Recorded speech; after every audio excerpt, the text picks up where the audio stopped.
কয়রাই বাড়ির আঙিনা থেকে ১০ ফুট লম্বা অজগর সাপ উদ্ধার, অতঃপর সুন্দরবনে অবমুক্ত। বিস্তারিত থাকছে ফরহাদ হোসেনের প্রতিবেদনে।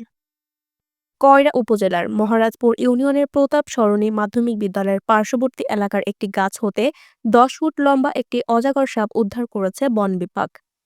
উদ্ধার করা সাপটি পরে সুন্দরবনে অবমুক্ত করা হয়েছে। জানা গেছে, বৃহস্পতিবার ৮ জানুয়ারি দুপুর 12:30টার দিকে মঠবাড়ি গ্রামে অবস্থিত প্রতাপ সরণি মাধ্যমিক বিদ্যালয়ের পিছনের একটি গাছে সাপটি দেখতে পায় স্থানীয়রা।